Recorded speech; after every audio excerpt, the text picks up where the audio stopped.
Too often, young black boys are not given the opportunity to fall in love with school from the very start. Instead, they come to dislike school and formal instruction. Classrooms don't reflect their interests and gifts. The boys don't feel seen or loved. With the support of Preschool Promise, a group of 15 men from the Dayton community came together to make recommendations about what must change. Over a year, they wrestled with how preschools can be better and reach all students.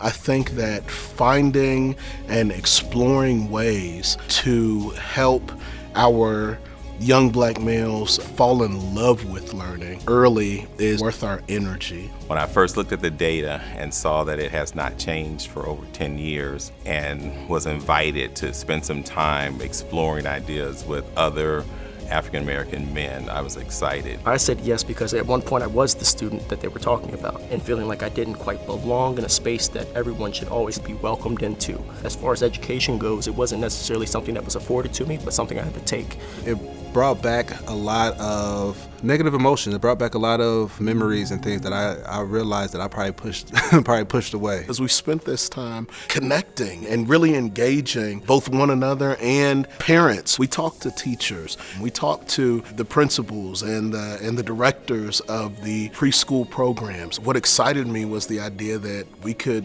come up with a model that could work anywhere in the country. We know that there's a gap between how boys, especially black boys, perform on standardized tests, which is what they use to decide, are you kindergarten ready? Are you reading at the third grade level? Are you graduating from high school? There was only one chart as we were reviewing the data where we were at the top, and that was on expulsions. We came up with an idea of, rather than having the kids change, what if there were a way to get the teachers to change? To say, I own these outcomes. You have these students who are quote unquote acting bad. A lot of times they're want attention, or a lot of times they just want you to see them.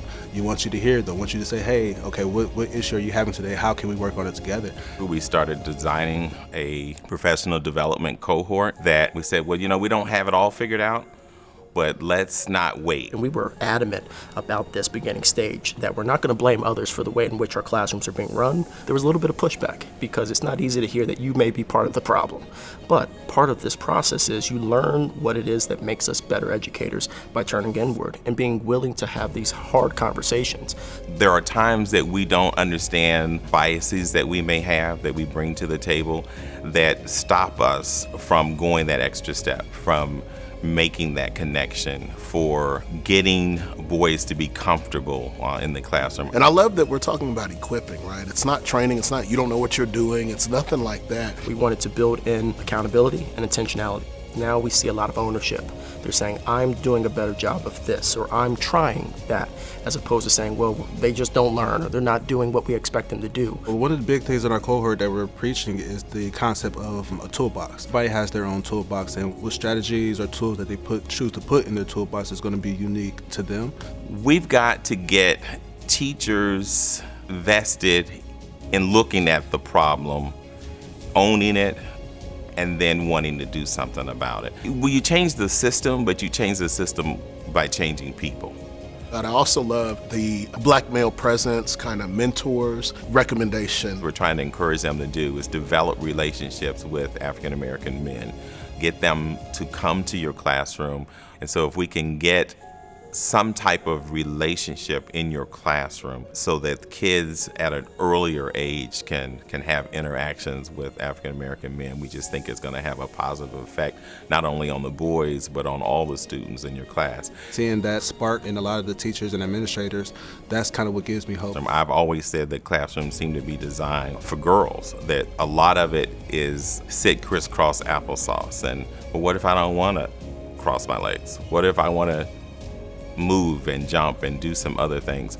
So if we have one standard and one norm, and this is the right way and there's no different way, then boys, when they're put up against that standard, they're always going to be losing. I'm hopeful and optimistic about the recommendations that have come out of this committee, because they're not just a shot in the dark.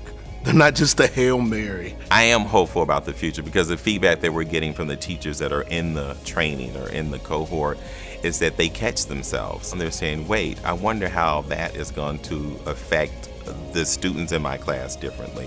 I think one of the things that impressed me the most about the work over the past year was the level of commitment. These brothers stayed committed. This is work that translates across this country.